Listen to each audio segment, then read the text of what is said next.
Clap them Jeez, I cheeks. gotta let this fucking like color correction shit settle down. It's going It's being crazy. insane. It keeps doing an insane like spotlight. Like speaking of spooky Yeah. Saturdays, you've got very much a horror victim type look right now. You're like just about to get stabbed. Yeah, I haven't put up any of my like lights. I don't necessarily know what I'm going to do. Okay, so if you haven't noticed, obviously, if you're watching the video episode of 173, I don't look like I'm in a cubicle this week like I did last week. It's because I ended up moving around the concept of my office. And now, like, I have some bookshelves right here, and I just ended up like literally. I did exactly what Josh did, where I was like, you know what? I'm just gonna put this bitch in the closet. Yes, like it just dude, makes the more closet sense. is great. Just Yeah. man, it's so good. Then you could just close it up, and your room looks so nice, and there's all this space. It's great. Admittedly, I took the doors off. I'm not doing the close it up I thing. love the I took clothes. the Yeah. doors right I could off, just- dude. I could I'm just- not fucking I could around literally with that. just leave you right now. I could just You just peace out. and just be gone every time. I love it. Yeah, I ended up like I had an L-shaped desk though, so I had to actually take off a piece so that I could. Yeah, that's tough. Yeah, so it was like good enough because otherwise I was gonna put it in here, but then I realized like it would come out like this far, so I basically just couldn't move my chair at all. Like Yeah, it was that's no just bueno. impossible. But yeah, since I don't have my lights, now I can seemingly wear dark clothing, but I don't know. Everything's fucked up. It's super annoying. You know, all the good stuff. It's just my All- life is It's fucked fine. up. What do we only got like 20 people who actually watch the YouTube or whatnot. It's fine. Yeah, it's fine. Who It's cares? good. No Who one gives needs a to see shit? this. You know Yeah. what? It's fine. It's good. We're doing this of for course. literally the patrons. Like, who else listens? yeah. You know? Yeah, absolutely. Phil like subscribed to us and commented on one of our YouTube videos, and I was like, "What's up, Phil boy? How you doing, big boy? It's good to see you." But yeah, super fun. Hello and welcome to IndiePod, an indie games podcast, your weekly source for all the indie games news you need to know. This week, we are bringing you one indie game news story. Before, of course, hopping into, I didn't know where I was going to go with that. Before, of course, hopping into a whole bunch of new stuff, we're going to talk about our indie game shoutouts, answer your listener questions, and that's it because I love you just enough to give you that much of my time, you know? Everything outside of that is pretty insane. Dude, do you have that's a good amount of rock time. band set up behind you? No, I bought an electric drum set. I'm going to actually learn how to play the drums. No way. Yeah. That's fucking dope. Honestly, yeah. like, I hadn't seen it until right now, and then I was like, It's like, we got to talk rock about band, this. big boy? Yeah, no. No, it's like a legit setup. It's yeah. It's pretty cool. I was playing around with it yesterday because I had just set it up. It took a while for me to get these pieces like all put into place because you just get all separate pieces. And I was like, fuck, I don't know anything about drums. And I was like, all right, we're going to figure it out. And the instructions are just like pictures of like, this is what it should look like at just like random intervals. And I was like, you could have given me at least a couple more steps in between. And then I tried to watch a video from this company and it was like a different set. And I was like, well, this doesn't help me. He's like, you'll be able to tell by the rubber pads on the bottom. And I was like, mine don't have that. You have more pieces than I do. What are you using? And I was like super confused. So I did it myself, but it ended up working out. I started playing it and I was like, wow. And I turned back to my wife who's just kind of like sitting there watching me do it. And I go, this sounds awful. And she's like, oh no, is it bad? And I was like, no. Let me rephrase it. I sound awful. I was okay then. I was like, it sounds good. It's just I don't know what I'm doing. But I'll get there. I plan on little by little. So a while back, I think it was Ryan, our patron, who ended up asking about like New Year's resolutions. I guess this is gonna be one of mine, is learning how to play the drums, because I've like always wanted to know my entire life, but just never could because I guess it feels like electric drums are more accessible now than they were when I was a kid. And I definitely wasn't going to get a real set back then. So like, this is the time to do it, I guess. All right, cool. Well, I'm glad for you. That seems really cool. And luckily with like electric drums, I mean, you're already in a house and everything, but with electric drums, you don't have to worry about like pissing off your wife or like if you have kids. You don't have to worry about waking them up. So that's pretty nice. That's sweet. And they look cool, you know? Thanks. Yeah, it's everybody nice thinks you're playing there. fucking rock band, but you're actually playing real drums like a big boy. I'm a big boy. I I wasn't sure how it was going to look in the shot. I was like kind of nervous, and I was like, that's not that distracting. But I use this office for both, these podcasts, but also for real work. And I'm on that side to the left of me when I do like real work. And I tried it out today, dude. It is literally like front and center for that drum set. And I was like, fuck, this looks so weird, because it's like all you can see in the background of me. And I'm like, I'm gonna have to learn real quick, because people are gonna come out with those comments like, "Oh, you play drums," and I got to be like, "No, I'm learning." Like, all right. Well, good luck to you, Big Josh boy. Of course, before we get into the games we've been playing, please, we got to go through our housekeeping. Please check out our EM Games developer interview going live this Wednesday. That is Wednesday, the 16th of February. They are talking about their game called Isle of Jura. Jura. Yeah. Okay. Yeah. All right. It's a nice, cozy fishing game. I saw that. I was like, okay, it looks kind of cute. Okay. While you're on your browser, might as well head over to the IndiePod store over on Teespring. You can pick up some t-shirts, stickers, hoodies, whatever.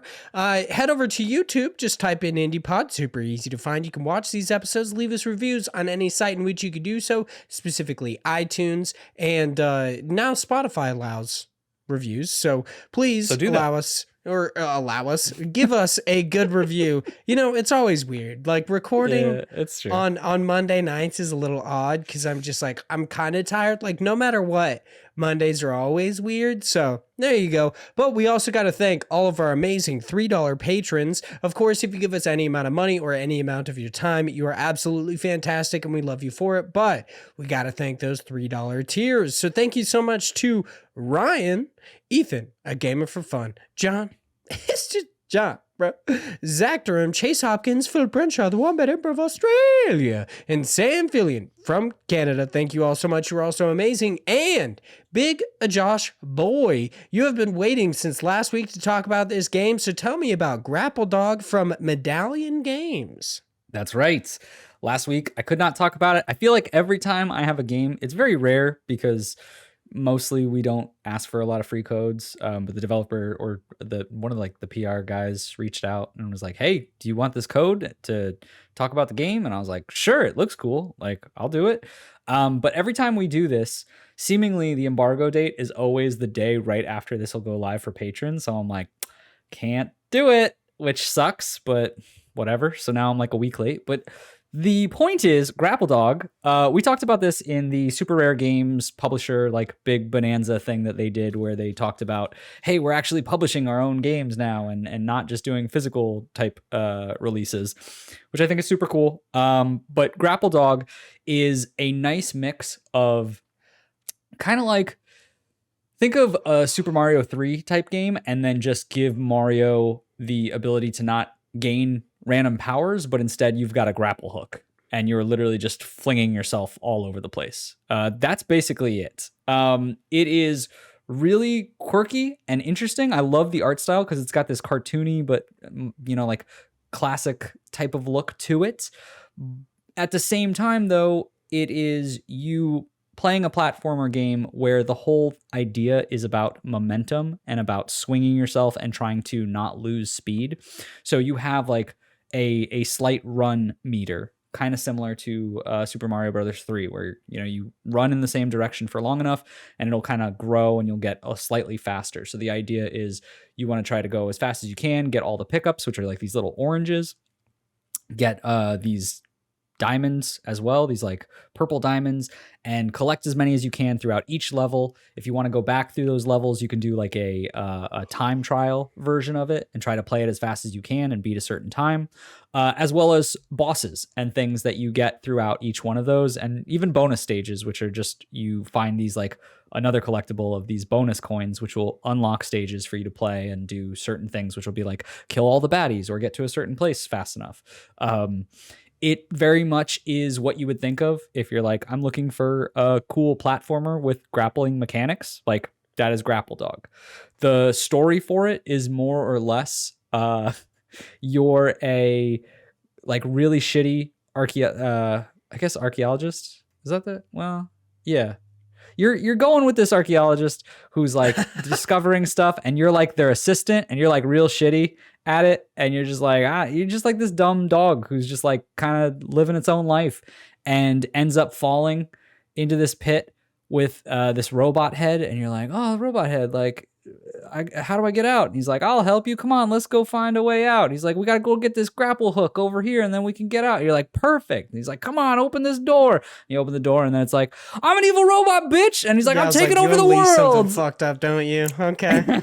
And you're like, uh-oh. And then you got to save the world and yada, yada. So it's very like ridiculous when it comes to that point. But like, it's still real good. It's very just like quirky type humor. The characters are all very interesting. I definitely am having fun with the levels. It's not, I wouldn't say it's difficult in any way, because like there's a lot of checkpoints throughout each one of the levels. And you have like 5 hits before you die. It's very rare that you're going to have that issue.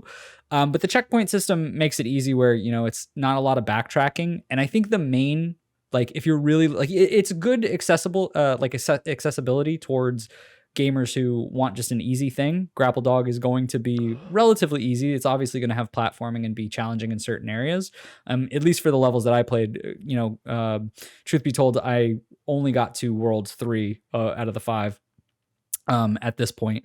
But like the main challenge that I can see with people who want to like really push themselves and have a harder experience are those who want to kind of speed run it and do those time trials after.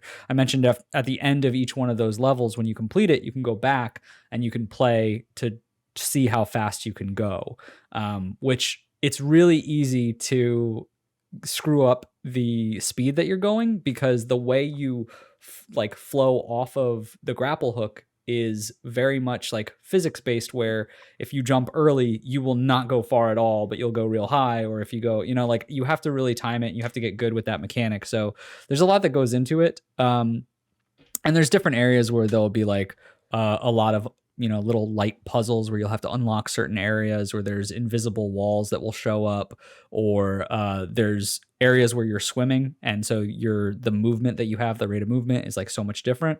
But long story short, I think that it's a really good game for those who want something that is very much feels like a classic, but with updated animations and gameplay, just like accessibility options. So think of a Mario game that looks more fleshed out when it comes to like cartoony animation, that also has the ability to, have a little bit more of stop and go, where if you die, it's not the end of the world. You don't have to start back at World 1. You can continue through as many times as you'd like. So that's kind of a mix of that, and then maybe like a mix of Sonic, of the like gotta go fast kind of a thing. So it's a lot of classics kind of rolled up into one. Plus you get to be like Batman as a dog, you know? Gotta grapple around. It's great. Who doesn't want that? Who doesn't want everybody, that? You know, when people think Batman, they're like, but what if he was a dog? You know? It's true. It's like, that's all it is. You get to be Bat Dog. So did you ever watch that like old cartoon on Cartoon Network called Crypto the Super Dog, I believe is what it was called? And on occasion, like he fucked around with Batman's dog as well, and they just like went around and fought crime and shit. Was that your favorite show growing up? I never seen this in my entire life, but I assume that would basically be this game.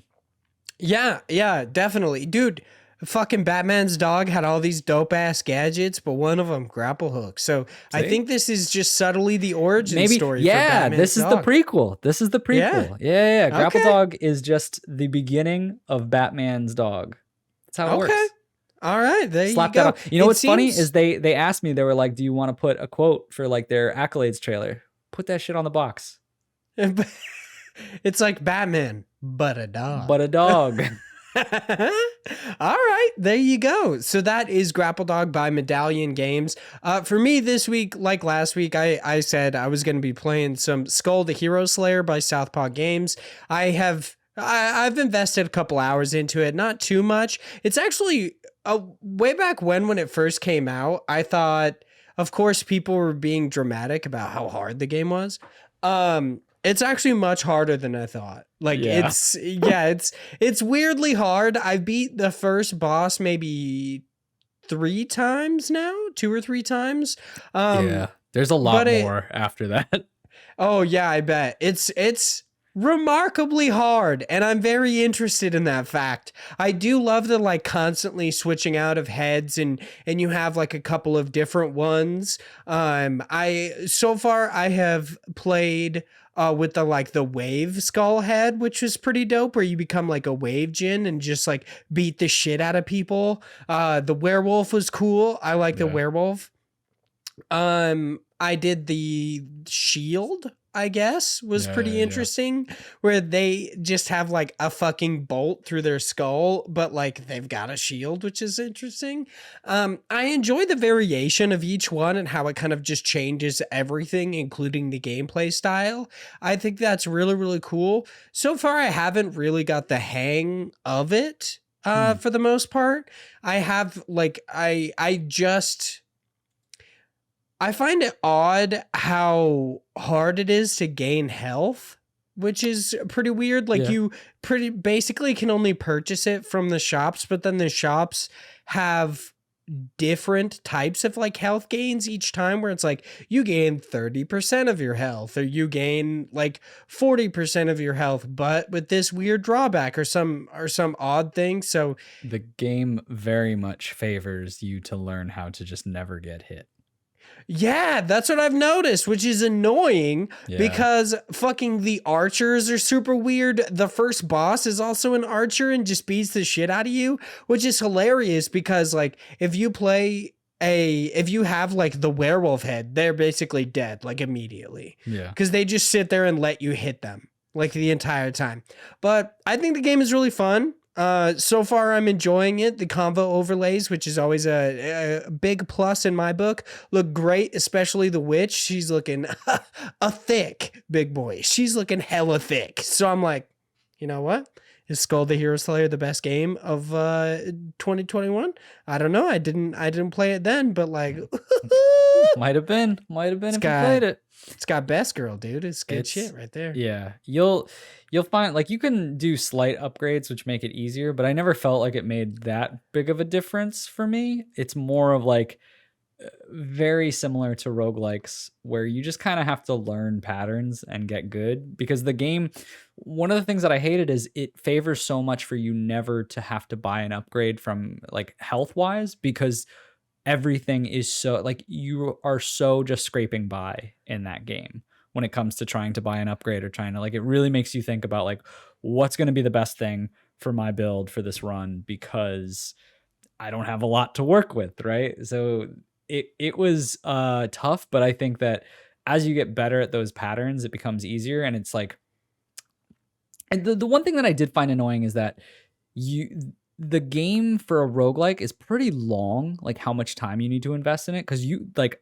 you know, you said that, oh, I beat the first boss and, you know, probably a few other levels. Like it goes for a good long chunk more. Like that's only like a fifth of the game. Oh, Jesus. Yeah. Like, cause there's like 4 other main bosses, I think, at that point. And it's like, you beat it at this one point where you're like, that's the end. And then it's like, nope, there's a whole big chunk more after this. And I was like, good God, this game goes on forever. But some of the heads are really cool. Like you get like a Kratos one at some point, which I think is interesting. There's like the Grim Reaper that looks really cool. You get these like legendary ones that are just really good and super cool to play with. So but some of it's just like luck and they'll show up randomly. But when you get them, it's very fun. All right. Well, I'm interested in playing more. Of course, it's on Game Pass now. So I'm playing it on Game Pass PC. It's fun. It's interesting. I'm enjoying it, but also just getting my ass beat constantly. So yeah, I'm not 100% sure like how long I'm going to play it. But like the thick ass freaking witch wife, it was so good. I'm also playing Ghost of Tsushima on my PlayStation 5, but like that's not something I'll talk about. That's what I'm heavily investing most of my time into. This guy. I got done with Inquisition and I was like, okay, on to the next game of my backlog. So there you go. That's what I'm doing. All right. That's what I'm doing. But it is on What is on? It's It time is to move on, baby. Yeah, it's on. It's on. It's time to move on to our main news stories for this week. Our first and only news story is over on IGN. It is written by Ryan Dinsdale, and it is Team 17 staff speak out on sexual harassment, low pay, poor treatment, and more. This is kind of just like a brief discussion about this issue in general. Apparently it was originally reported on by Eurogamer. I didn't have a chance to look into that, but Big Josh Boy was looking around at different stuff, so eventually I'll throw it over to you to see if you could highlight some different points and stuff. Before we go into that though, I have a real serious thing to talk about. Do you think Ryan got made fun of when he was in, I'm assuming, high school or middle school because of his last name being so close to the town that Timmy Turner lived in? What is the town Dimsdale? that Timmy Turner? Is it really? It's like literally the difference of one letter. Yeah, I don't know. How it's old gotta is be that. Ryan Dinsdale, dude? I don't know. Like, I That's- feel like that's it the would question. largely depend on how old they are. That is the because question. like if they're 40 years old now, no. There's Yeah, no that's way. true. Like That's it didn't exist then. But if they're our age, yeah, maybe. Yeah. You know, 'Cause maybe it's- 'cause somebody it's just called definitely- them like Doug Dimmadome. That's what I'm from saying, because whatever, it's you owner know? of the Dimsdale Dimmadome. Yeah. So It's- maybe. Maybe. Anyway, I'm glad that you're like, I've got something serious I need to talk because about. real quick. I didn't look at the author when I first read this, and I was like, is that like Dimsdale? And I was like, oh, and no, it it's- just immediately got you. Just yeah. like, I was like, we gotta talk about Come on. this. All right. Well, the article goes on to say staff at Worms developer Team 17 have spoken out on issues of sexual harassment, low pay, poor treatment within the studio in the wake of the public backlash following its NFT U-turn. Increasing number of staff have allegedly left Team 17 in recent years due to the issues that allegedly include a dismissive HR team, demeaning boss, and a culture of being overworked. More than a dozen team members told Eurogamer. Staff said the company HR team failed to act appropriately when women reported sexual harassment, such as being sent degrading messages and suggestive photos by male colleagues. Can people just fucking stop, dude? Why? Like dick pics in general, fucking no. Just keep it in your pants, you know what I mean? Unless, I don't know, somebody asks for a dick pic, which I'm going to say How many people realistically few and ask far for that? between. I don't know. Yeah, like I don't know how many people are like, let me see that cock, big boy. Like, what you packing, you know? Unless it's Yeah. like a joke between two like buds, a joke between two friends. But in real life, I don't think it's often. I don't know. I don't know that many people that are like, that's a good looking cock, you know? You got big dick. It's cool. Okay, It's all right. like, yeah, I don't know that the appeal is in the look of it. But Yeah, I think it's just like, hey, if you're not going to do it to be like, you know, not a shit person, maybe just stop because like it's not going to get you anywhere, you know? Like nobody wants to see your cock. If anything, you're going to get made fun of. it's so true. Yeah, just fucking chill. Like body positivity only goes so far. When you send somebody an unsolicited dick pic, you are giving them full like just a complete authority of not only sharing that with however many people, even though that's also kind of an issue, but would just completely making fun of you. So like guard yourself and quit being such a gigantic fucking piece of shit and just keep those dick pics to yourself. You know, if you want to take a dick pic and you want to have it just like in your phone so you can look at it, it's just for you.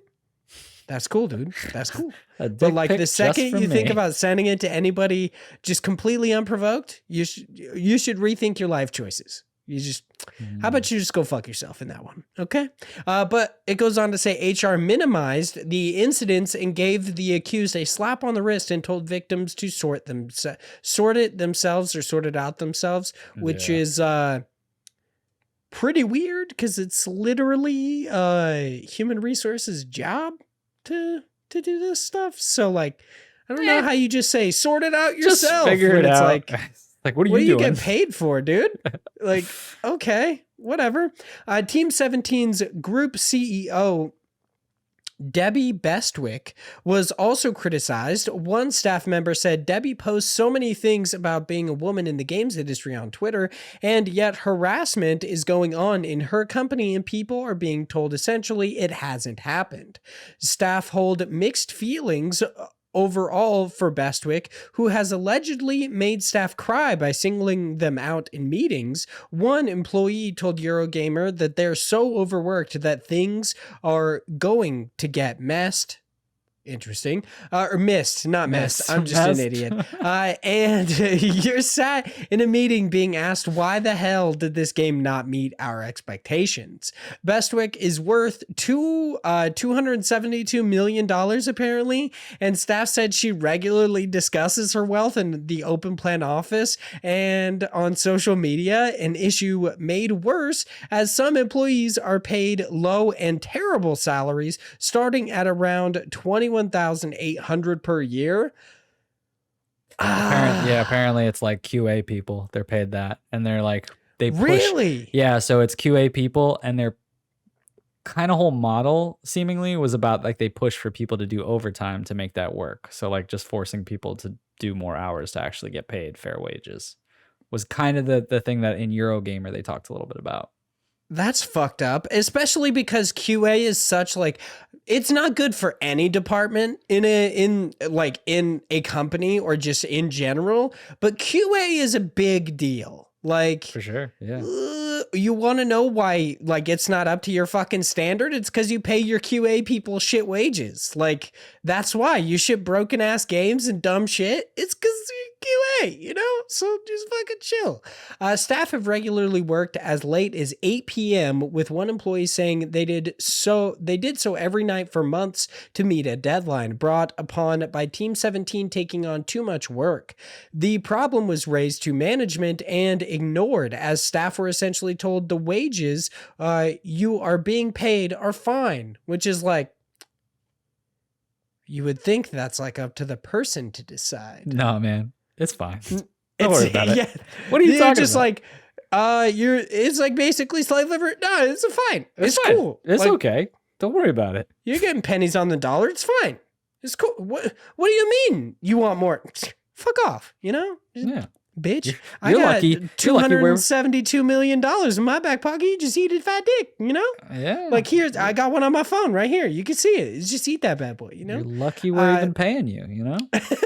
Yeah, dude. They're like, you get paid to play video games. So you're fucking lucky. So just like, shut up. Disregard, you know? Normal living standards, all right? You don't need it because you get to play video games. Yes. What is life? It's pretty fucked up. When Eurogamer approached Team 17 with these claims, staff were warned that an extensive and negative article was about to be published, a warning given with far more notice than its NFT project that was announced and canceled within 24 hours. I love the NFT thing comes up like 3 times in this article, and it's just kind of like shit on them. And it's really interesting because like this whole article, when I read it, and the reason why I wanted to go through the the Eurogamer stuff, excuse me, I had like a brain fart, was because essentially this wasn't anything new, really. It's just coming to light more because it's kind of like that, the last straw, and people just finally snapping and being like, people have been bringing up noise about this for apparently like a few months now, or like it's been a big thing apparently since like 6 months ago. A lot of people have been leaving the company, but this was one of those things where they were like, all right, that's it. Like, this is ridiculous. Like, this company is going crazy. But it's not like this article or this incident was something that was like recent. It's not like this was, oh, just recently we got a new person who's head of whatever and shit sucks. It's like, this has been happening for a long time, and seemingly the only thing that's kept these people together, because you think about it, right? Like, obviously not everyone can just up and leave and just find a new job, but there's people who have been here apparently for like a long time and have kind of stuck it out. And it's like, the only thing keeping them there then is probably the fact that they like who they're working with, like the actual team, but just management is awful to them. And that happens all the time. Like you see that a lot, especially in like, you know, like when I was in high school and college, I did like, you know, the shitty whatever jobs that you have to do that are just customer service type jobs that people get shit on. And it's like you have like a terrible time because people are just awful to you for some reason, because that's just how people treat people in the customer service industry. And like the only reason why I never left a lot of jobs is because I enjoyed the people I was working with, right? Yeah. And so what happens is finally this is the last straw, and they're just getting super pissed off, and it sucks because seemingly this has been a problem for a long time. But NFT is just the one thing that people are going to look to be like, all right, this company sucks. Like, look what they did. Look at this NFT. Look at this monkey picture. Like, we can't do it. So it just, I don't know. I think it's super interesting. I know why they're bringing it up so much is because it's just like the one final thing. It's that nail in the coffin. It was the straw that broke the camel's back. For sure. Yeah. It's that nail in the coffin of like, okay, Team 17 apparently sucks is what people say now. So, all right. Okay. I don't know. Obviously, there's like sorry, I didn't mean to cut you off, but obviously there's the whole like we're only hearing it from one side, and I'm sure there's like this isn't everyone's take, but there's enough people to be saying this that like at least a department or you know not a majority, but like there is a vocal group here who is getting kind of shit on when it comes to their work life. Yeah. So Team 17, they gave a full response to Eurogamer. And I always find these so funny because it's like, no one's ever just going to admit to having this like really shitty workplace or anything. This is such a dumb PR response. I hate it. It's so fucking stupid. And it's like, I get that like no one is going to say that it is their fault, but like, maybe but they don't even like recognize it. They just say like, we're doing things. Like, yeah, we've been doing things for a while. And it's like, but seemingly the things you're not doing aren't enough. But they're like, but we're doing shit. We're doing things. Yeah. So just fucking calm down. It's like, so it's like if my car broke down and I was like, I'm getting regular oil changes. Like, what's the problem? And it's like, well, you know, your tire has been flat for 2 weeks and you've been driving on it. It's like, yeah, but I get oil changes. What's the problem here? It's like, you're maybe not looking at everything. You might not be looking at the full picture. So Team 17's response is Team 17 Digital takes its responsibility to its staff extremely seriously. We constantly review our internal policies and practices and assess how we support our employees through our management survey and through direct dialogue with the team, including newly established employee-led working groups, which, okay. Like, I don't understand what that is, but all right. That's cool that you did that. This encompasses compensation, workplace culture, and environment, among other key areas, to continually strive to improve our employee experience. In January, as part of this, we announced new improvements to the way we pay and reward our Teamsters. We care passionately about our Teamsters, and our aim is to ensure they feel connected, valued, and have a sense of belonging and purpose, that they continue to be proud of Team 17 and the products we develop and publish. Do you wonder if like one of the new ways that they like put in to improve their payments and like rewards to their Teamsters was just like, you can work more and it'll make your shitty wage slightly less shitty, like how you were saying? Yeah, it could be. They're like, we'll give you your own NFT worm statue for every employee. Yeah. That's, you know what? That's some good shit right there. They're like, it's basically like how Apple used to, instead of giving people like bonuses, they used to give them stock. It's like the same thing. Yeah. You know what I mean? But like it NFTs only increases in value because everyone wants these worms, NFTs. That's true. Everyone fucking wants them. There's only commodities. They're one of a kind. Like the value, like, come on, man. Think of supply and demand. Like NFTs are in demand right now, and the supply is just so low. Yeah, it only goes up in value, Big Joshua. It only goes up in value. I get it. I don't know what these Team 17 people are complaining about. They're fucking set. What do they need money for? They got worm statues. Virtual and you get worm like statues. $20,000 on top of that. Like every year, bro, you get that. You get worm statues, and dude, you get to And play you know video what? games all You day. get to play Like, video games why you all even, day. You don't get why to. you being a bitch? Plus, you don't- get free dick pics whenever you want. I Like, know. I don't get any free easily dick pics. I have greatest to look company to them up work for. myself. You know, I have to. These people don't know how good they got it, right? Like they You don't wonder have for to. real if like the CEO is sitting on top of this like $272 million, and they're just like, you know what? But I would trade this for like being able to play games, a fat like folder of dick pics, you know, like a bunch, A fat folder of dick bunch pics. of worms NFTs. I mean, don't we all? Yeah, it's I always think, that like, grass that was is greener taken on the other directly from their side. diary. Yeah. They were just like, bro, I just want a fat folder of dick pics. Oh my goodness. Yeah, I mean, that's the real way to live, you know. The true way to happiness.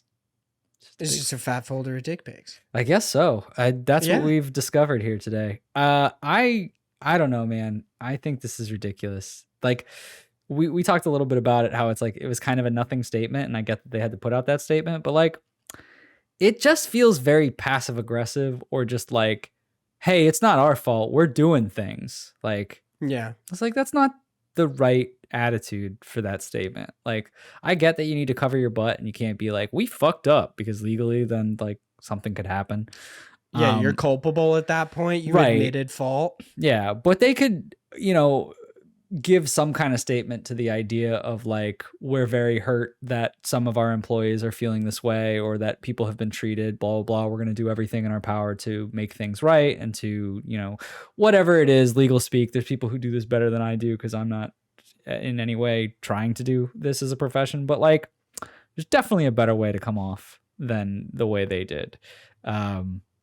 But I don't know. Granted, you know, we talk a lot about this all the time, where we always like shit on these companies that do this, but like running a company is hard. Like, I get it, but also being a nice and not shitty person is also pretty easy. And seemingly it's all the time that is not the case for everyone in this industry. So I don't know, maybe everyone's just an asshole and that's just how it's gotta be. Like, I don't know. It sucks. So on that note, we have covered our main news story, so it is time for us to hop into News Cram. Ugh, depressing Cram. And News Cram is our weekly wrap-up segment where we're the hosts of Indie Pod and Indie Games Podcast, cram you full of all sorts of indie games news. This week, we don't have any news stories or any new deals and quick deals for you, but we do have a whole bunch of new stuff. Our first 3 items in new stuff come by way of Nintendo Life, where it's reported that roguelike action platformer, fuck me, Getsu Fumaden Undying Moon by Konami Digital Entertainment and Guru is now available on the Nintendo Switch and PC via Steam. That action-adventure game, The Serpent Rogue by Sengi Games, is headed to the Nintendo Switch and PC via Steam on April 26th. And that adventure game, Forest Grove by Mega Games, is headed to the Nintendo Switch and PC via Steam sometime in Q3 of this year. Now, over on IGN, where it's reported that Upper One Games and Eline Media have just announced they're working on a sequel to 2014's Never Alone, yet they're only in pre-production for the game. That stealth horror game Hello Neighbor 2 by Eerie Guest and Tiny Build is releasing in its beta format on April 7th. That one-hit kill platform fighter Samurai Gun 2 by... Oh, dude, I just want to kill myself right now.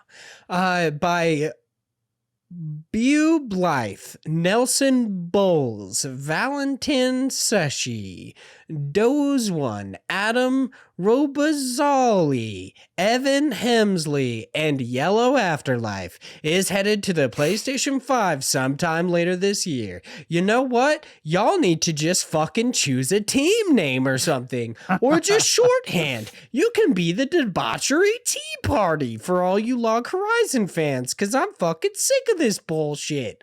Like, this team has come up a few times, and they do this on every one of their games. And I'm like, they just want to all be recognized. I get it. They, you know what? They absolutely should be. Yeah, that's why we're going to rebrand to the Josh and Vaughn show.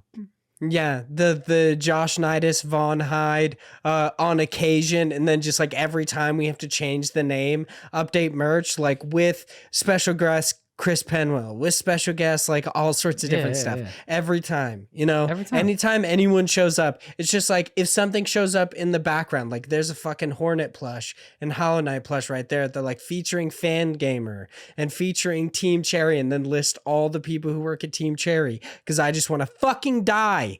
Every Okay, single so time. that 2D Souls-like action platformer Salt and Sacrifice by SouthPAW Studios is headed to PlayStation platforms on May 10th, and that open universe exploration game No Man's Sky by Hello Games is headed to the Nintendo Switch sometime later this year. But Big Josh Boy, that is it. So it is time for us to hop into our indie shoutouts for this week. Take it away, Big Josh Boy. What you want to shout out? I see you delving into Kickstarter again. Ooh, what you got? I'm not really here to talk about the Kickstarter page specifically, but if you want to back it, it's definitely there for you. But I've been following this studio for a while. Beyond the Long Night is the game. This is by Noisy Head Games, and it's just a single developer, if I'm not mistaken. They're from the UK, and in their Kickstarter page, they just say, "Hi, I'm Steve. I wear thick, cozy jumpers, eat a healthy amount of vegetable soup, and make indie games." So, seemingly good dude, I guess. But Beyond the Light looks super cool. It is a roguelike game, go figure, coming from me. But it's this adventure game where you seemingly are like everyone in the game kind of looks like the White Michelin Man. Like they're just these white little blob type characters, which I think is super cute.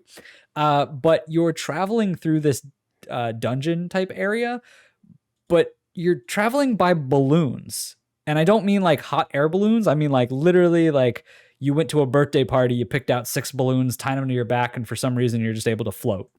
And so you can fly around, you can dash from those balloons, and then you're also playing a twin stick shooter where, you know, you're moving with one stick, you're shooting with the other, and there's enemies around. It reminds me, for those who know the game Noita, or Noita, however you pronounce it, Noita. It reminds me a lot of that, and I think it's just because of the visual style and the movement, because there was a lot of like hovering in Noita. But it seems really cool. I like the actual just aesthetic to it. I like the combat of the twin stick shooter style, but it's different because you're on these balloons, which I think is super ridiculous.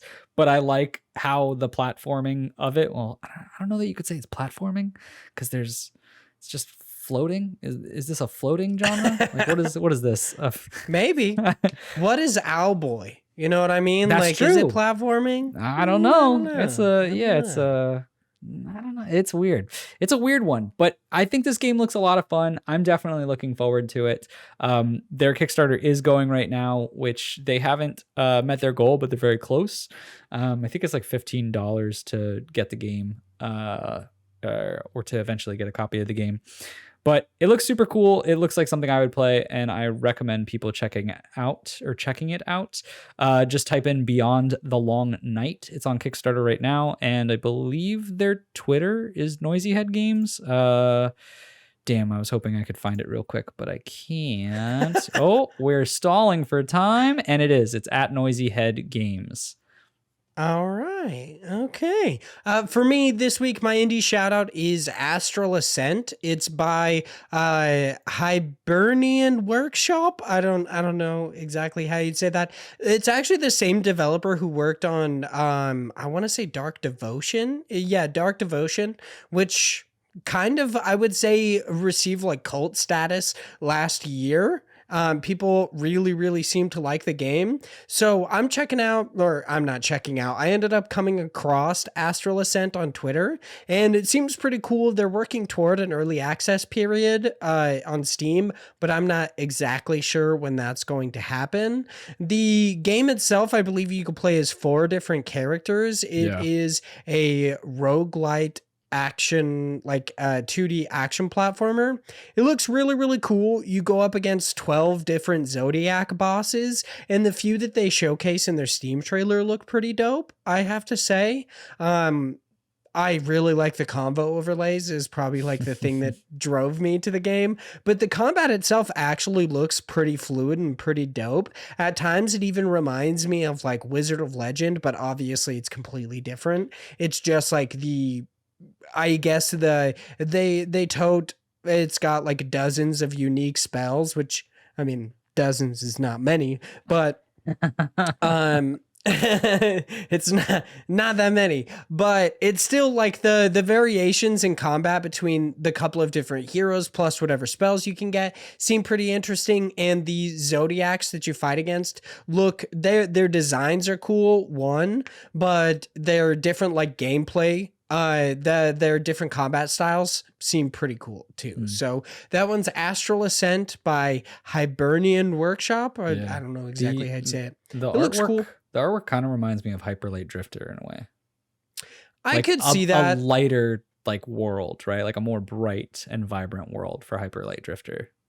Yeah. If it was like 2D, if it was more of like a 2D platformer and less of like an isometric game. Yeah, exactly. Yeah.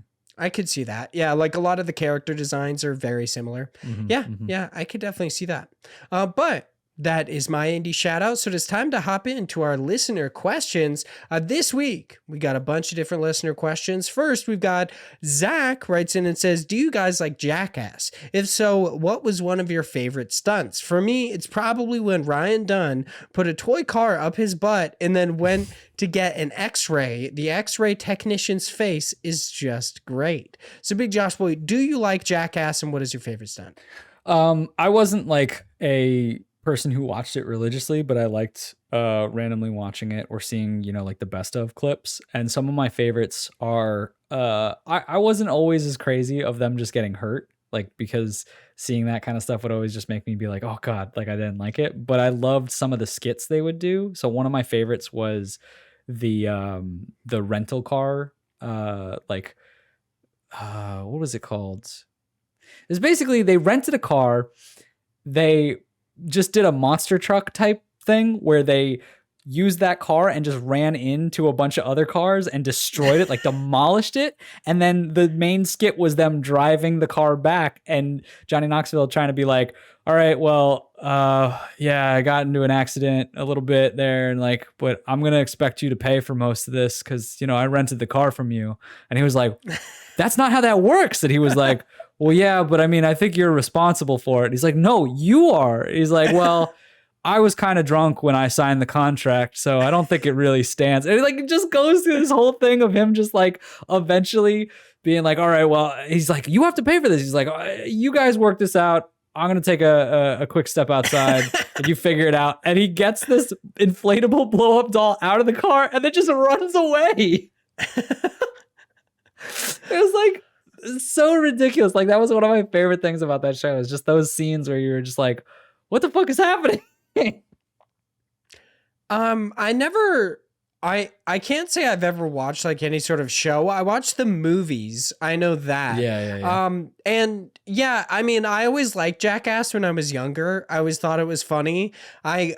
One of my favorite things was like, of course, like Johnny Knoxville just like doing dumbass shit. Like when he dresses up as an old man and just like falls down constantly. And of course, this is like, I feel so bad for the people who have to do with it. But when he would just randomly take dumps in places, like go into like a Home Depot basically and like shit in one of their display toilets. Like I feel so bad for people who had to deal with that.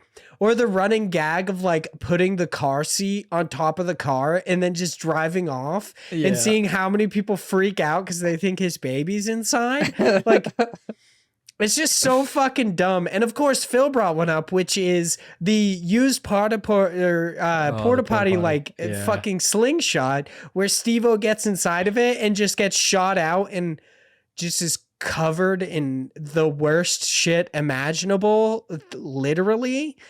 Yeah, the Jackass was always something I thought was really funny, and I've been thinking about like possibly seeing the new movie, but I don't know exactly if I'm going to do that. You know, I might be too old for it. You know, I don't know. Yeah, some of those are pretty ridiculous. Another one that I really liked was the one where they did. There was like they got on like a seesaw, like a 4-person seesaw. and had a bull that was charging my at God, them. yeah. And so they would have to jump up each time. And it was just like, oh man, it got so bad at the end when they like, I can't remember. It was I think it was one of the ones that like really fucked up Johnny Knoxville. Cause there was a part where like that bull I don't really, know how they're not dead, dude. yeah, that bull really pinned him down onto that thing. Like, oh my God, that must have been so damn painful. I know exactly what you're talking about. He gets so fucked up, it's insane. Yeah. And I don't understand how you just keep signing on for that, dude.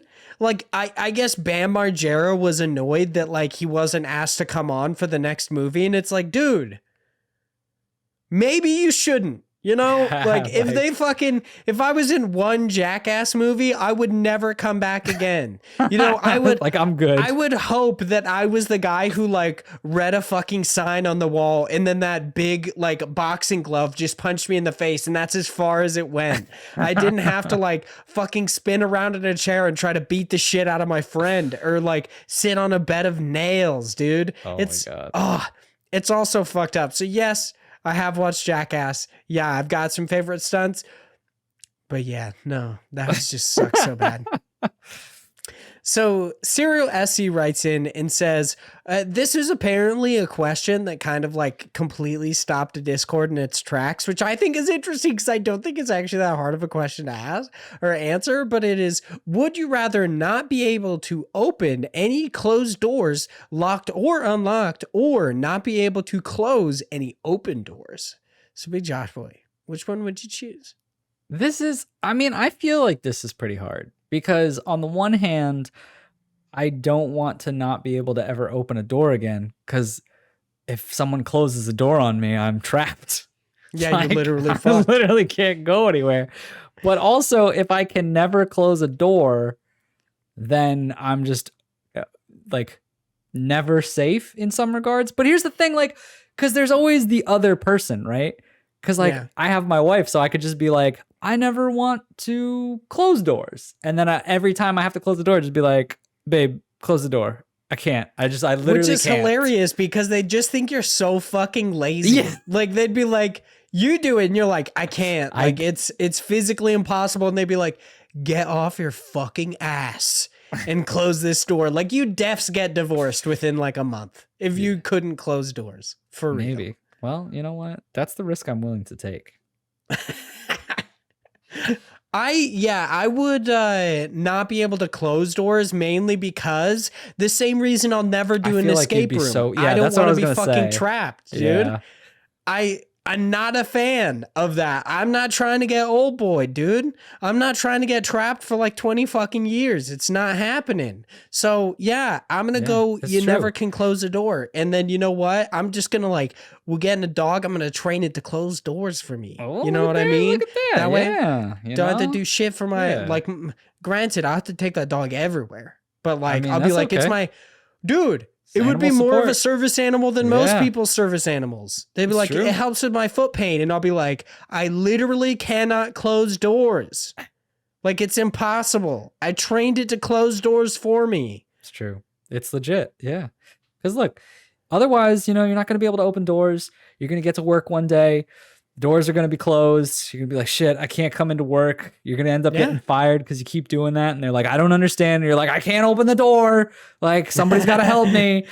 I do love that we're acting like you're fucking set to some sort of secrecy pact. Like, you can never tell anybody about this fact that you can't open or close doors. Well, because no one's going to understand. Yeah, for sure. But like, what are you going to tell them? Like, oh, a genie made it so I can't open the door. Or like, they're like, what did you get? And you're like, I got to open doors. Like, what do you mean? And they're just like, no, did you get anything for like one of these shitty ones? And you're like, yeah, that's the ability to not close doors. Like, what do you mean? You're like, that's actually not how genies work. They're actually pretty awful. Like, I don't know if you know this, but they just take things away. Scammed by a genie, dude. Like, it's fucking... I don't know why, but that just reminds me of like the bit in New Girl where fucking Winston buys a candelabra and Schmidt's just like, how many times did you rub this and think a genie was going to pop out? And he's like, I rubbed it a few times. He's like, if a genie did pop out, what would you wish for? And he's like, more candelabras. It's just so fucking stupid.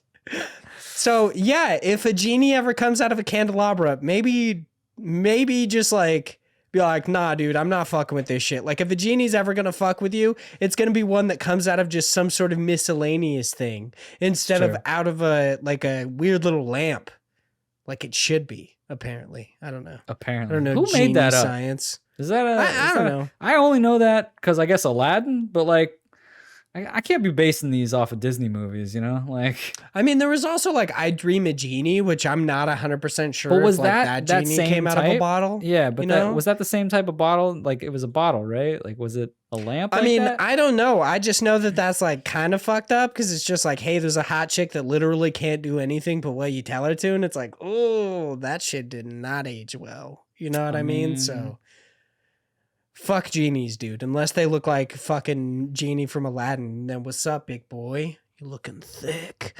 Ryan writes in and says, I really have to wonder, like, is Ryan 5 years old or some shit? I'm 26. Like, I don't know. how, Maybe I he's don't thinking of know how me. I'm twice your Maybe he's. age. Well, I mean, if he's like 16, it works for me because I'm Yeah, 31, like almost 32, coming this I year. So guess.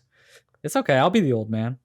Yeah, they did say more or less. I mean, see, here's the thing. You're the old man. I'm the more, you're the less. Just like in reality, you are the old man, but like spiritually, that's me, big boy. Like I'm fucking decrepit on the inside. You know what I mean? That's But true. they write in and says, say, since you guys are like twice my age, more or less, do you have any advice on getting over it? Specifically, they are talking about, sadly, their dog passed away recently and they want to know how, like, if we have any advice on kind of getting over that trauma and the heartache of it. Big Josh Boy recently went through something like this, so I'll just let him answer. I did, and I mentioned it in our Discord when you gave us this heartbreaking news and asked this question. I gave like a mini answer, but honestly, like this is very relevant to me. My dog passed in December, so just a few months back, and it fucking blew. And I've had a number of dogs in my time. I've always been a pet person, a dog person, and I think that they're great companions. And this dog, honestly, I'd never been hit as hard as I have for this one, which was both surprising and awful. But I think the best advice that anyone will ever really give you is just like it's really just time. Like you'll never fully get over the loss of something that has been, so much joy, so much time, so much energy from you. Like it's very similar to like a piece of you is gone. Like it just is. And it sucks. And there's no cure. There's no like, do this and you'll feel better. You need to find healthy ways to cope with it. Some of those are like what I'm doing right back there, like learning to play the drums or learning to do XYZ or working out or doing something that's healthy that gets your mind off of it. Whether that's, something that you love, like I went through a big spiral. And one of the big things about, why I talk about the Binding of Isaac so much, especially as of late, is because it was the only thing I could do that felt comforting in a way of like being able to eat up time and not constantly just think of how depressed I am, but to also do something that is enjoyable to me. Whereas sometimes trying new things doesn't work for you because you just don't want to do that. And so that was a lot of, my experience where I just wanted to play something that I had already had a lot of experience with, I took interest in. And then there's other little things that you can do. One of the things that I did, which really hurt at the time, but I think was kind of got me through a lot of it, was to talk about some of the memories. This is kind of embarrassing. There was a night where I was bawling, like I was just tears coming out my eyes. I could not stop. And I like furiously, not really furiously, but like just kind of manically pulled up a Word document and wrote all of the things that I was going to miss about her, her being my dog, and thought of every happy moment, every sad moment, every annoying moment, everything that like happened that I could think of, and wrote it down in this list. And it was really rough to do. But I know that, in a month, in a year, and when I feel good, about actually looking at that kind of thing again, I'm going to appreciate that, because as much as you want to forget it in the moment, like I'm not going to want to just forget the dog forever, because Phil wrote this in the Discord as an answer, and I very much agree with it. There is a part of you that shouldn't forget what this feels like, because the only reason you feel like this or feel shitty is because of how much that companion meant to you. And so like you shouldn't forget them completely or find a way to just avoid that feeling. Like it sucks, but like that's kind of how life is. But to go back to like what you can do to get over it is honestly a lot of just, you need time. You need to do things that are healthy, that you can cope with and manage to keep yourself, you know, to keep yourself afloat, so you don't dive into this just dark depression enough for time to pass and for that wound to actually heal and for you to feel more comfortable with it. I would say do things that give you joy, but you know, whatever that is for you. And then just always remember the good times that you had with them and try to find a healthy way to keep those memories as opposed to how shitty it feels now. Really long, really unfunny, really just realistic answer, but it's okay because we're going to switch gears real quick. Yeah, like this is some breakneck shit here, but yeah, I don't have much to add. One thing you told them is like it's really about time, which is how I've always kind of had to get over it, is like you have to allow yourself to feel it, because otherwise you're never going to get over it, and you just need time. At least that's how I did, or that's how I've done it in the past. But yeah, you covered it thoroughly. So why not switch gears and just hop into Phil's question that says, if you get into a fight, are the testicles fair game? Big Josh boy, you punching nuts left and right? You know what's funny about this one is I'm pretty sure we had a question very similar, like, but at the start of our show, like real early on. I'm pretty sure, because I'm pretty sure that's where, do you remember there was an episode where you started talking about like I could beat anyone in a fight? Oh, that was about the animals. Yeah, that was about animals though, where you were like, I could just twist their dick and I'll beat give them the good old dick twist, dude, and so you just beat them. But like once you hit a female animal, you're done. That's true. That's where they kill you. Yeah, that's why women are just better, you know, because you can't. They don't have extra genitalia. You just fucking punch. You know. Yeah. They are the better warriors. It's true. 100%. 100%.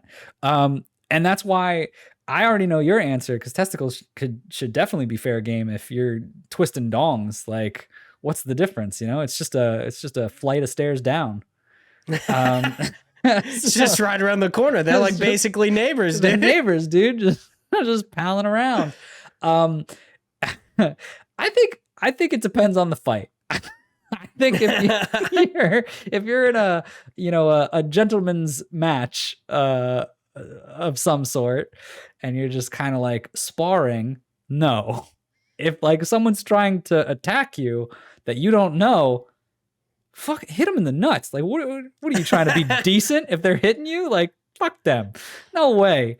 If someone's trying to steal whatever from me or aggressively attack me in any way, I'm going to do anything I can to get them the fuck away from me. And if that means slapping them in the nuts, I'm fine with it. It's just how it is. Yeah, I'm a big proponent of like all's fair in love and war. So like, bro, you gonna come at me, you're gonna get your dick twist, you're gonna get punched in the balls. Like, if fucking Mike Tyson can bite somebody's ear off, I guaranteed can punch somebody in the ball sack. You know what I mean? I was like, where are we going with this? You're like, hold up, what? You're like, are you saying you're gonna bite a nut? Like, what's happening here? What are you doing here? Here's the thing. It's like when given the chance, anybody is going to take the most fucked up route, you know? If you are in a competition, like it's wrestling or like, I guess like UFC, mixed martial arts, like if a fucking karate tournament, no, just like leave the balls out of it, you know? But if you're in a street fight, tear their dick and balls off, dude. I don't care. They are the most fair of game. Like gouge them in the eye, fish hook their dumbass, you know, just like kick them right in the butthole. Whatever you could do. Who Kick 'em right in cares? the butthole. You know, there is no honor in warfare. Like that's the thing. Fucking samurais died out a long time ago playing Ghost of Tsushima, and they're all like, dude, you got to do this shit as a samurai. And I'm like, bro, they're fucking lighting people on fire and they've got like flaming swords, and you want me to come at them just like with a katana? No, bro. What if I'm that going to was stab like, them in the butthole. I'm what if going to that was- Gaddafi them. what if that was like their accessibility? They were like, all right, we'll put an easier mode in, and it's like you just stabbing them in the dicks and shit. It turns out like they have a whole like accessibility mode of just like it changes the assassination animation where it's just stabbing people in the butthole and the balls, and it's just like technically like that's their pacifist run. You're like you're not killing anybody, you're just like ugh, Yeah, they fucked up, you know. So yeah, testicles are fair game, buttholes, balls, taints, dicks, fair game. Dick twist, bro. Just fucking twist it off. You know what I mean? You Let's changed the initial sentence before, and man, that is quite a statement from you.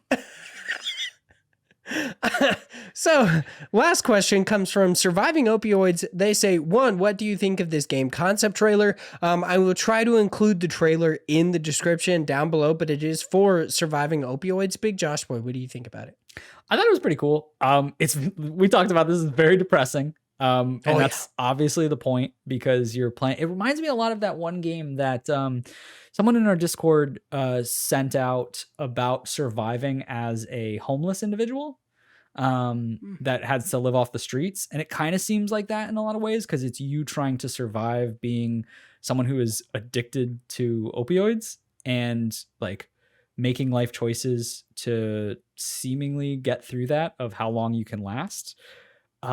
Which, based on, you know, how hard it is and how terrible life can be if you were addicted to some kind of substance like this, I'm sure this game would be kind of challenging, and there'd be a lot of times where you do lose, because it can't be like yay, everything's good, you win, you're not addicted anymore. Like, it just doesn't work that way. But I'm really into the art style. I think it's super creepy, which goes with the whole concept of this in a way. I think the one thing that I would give feedback on, like actual like criticism to it, is I don't really know what, like, I understand what we would be doing from the perspective of trying to live out that life and do those actions, but I didn't see a lot of like, what would I actively be doing? Yeah. And granted, this is a concept trailer, like, so I get that it's not like fully fleshed out at this point probably, but I don't know exactly what it's going to look like as far as my, you know, mechanic. Like, what's the gameplay loop? What's the main thing that I'll be doing actively in here, other than, you know, those few metrics that they showed? But that kind of just looked like random stats that weren't really plotted as something that I am actively doing. So I like the concept. I like the weird creepiness to it. The actual theme behind this is a really good, just, you know, like these kind of topics aren't talked about a lot. And I think that putting something like this out there will give it more of that context of like, this is a serious issue. Like, it's a fun way to play it. You know, it creates a game out of it, but it also gives you that insight into like, this is a problem, and this is like maybe ways that you haven't looked at how big of an issue this is. But I just don't know what it feels like from a gameplay perspective. All right. Yeah, that was one thing about it, is the kind of like lack of gameplay. So, but like you said, it is a concept trailer. The biggest critique that I have is actually, it's one that I have about a lot of things. It's just the audio mixing in the trailer. Using the denoise filter so you don't have that constant buzz. Yes, that's a great point. Yeah, pops in and out with every time that you have audio pop up or the dialogue pop up. Sorry, the narration is what I'm talking about. And just using very brief transitions in and out of audio, so you don't get like, sometimes you'll get this popping noise that happens. Yes. So just quick, very brief transitions at the beginning and ending of audio clips, because I'm assuming what you're doing is just clipping out the audio that you want and slotting it in. 100%. And you can tell Yeah. because you don't have that buzz through the whole trailer. It only Yeah, pops yeah. up and it goes away.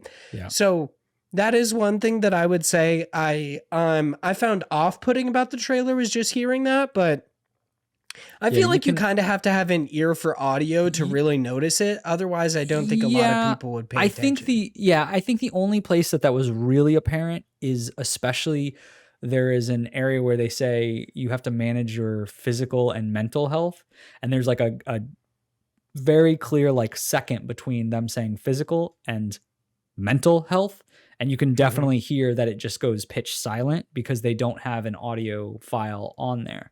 So what you were saying is like, use a program like Audacity, use a program like Adobe Audition, put a denoise filter over those pieces so that it takes away a lot of that background hissing noise, so it's not as apparent when there is that gap in between. Or what you could do, if you want to keep, and you probably should still do it anyway, is you should keep a piece of that audio that's like has that background noise and put it where you're not talking, so that it's at the very least consistent throughout. Yeah, it doesn't just like pop in and out, especially because you don't have fade in and fade outs. It does just like pop up, pops out, pop up, pops out. Yep. It's very odd, but overall, I thought it was actually a really good concept trailer. I thought, like Big Josh Boy did, the art looked really cool. It reminded me a lot of this old kind of like freelance videos I used to edit for a friend of mine. It was like spooky, scary Sundays kind of a thing, and he would just watch people's horror animations on YouTube, and the art style for this looks a lot like that, which I'm kind of glad that it does, because it just lends to the overall kind of ominous feel of surviving opioids, which is like, like Big Josh Boy said, we did talk about it before, and we were like, kind of makes sense. Like it's seems like it's supposed to be ominous. It's supposed to be creepy. Like, opioid addiction is nothing fun. There's nothing fun about that. Like, it's, especially when you're in the thick of it. So I think it's a really great trailer. The only thing that I would say needed to be like fixed or just redone would be the audio mixing. But overall, I thought it was great. The person you chose to narrate was great. They have like a deep kind of creepy ass voice, and I appreciate that. It lent to that ominous feel of the concept trailer. So very good job. What t-shirt size do you wear? I wear a large. Big Josh Boy, what do you wear? I wear a small. Are you serious? Yeah. You wear a small? I wear a small. Yeah. Do you just have a small torso? Or is it because you're swole? I like having a tight fit to my shirts. Okay. So I wear a small. All right. I mean, I'm a chubby boy, so I got titties, and I don't like. I mean, I got titties too. Like, they're there. Don't be fooled. And I think it's hilarious that they said, is Vaughn Hyde still a huge sucker for free merch?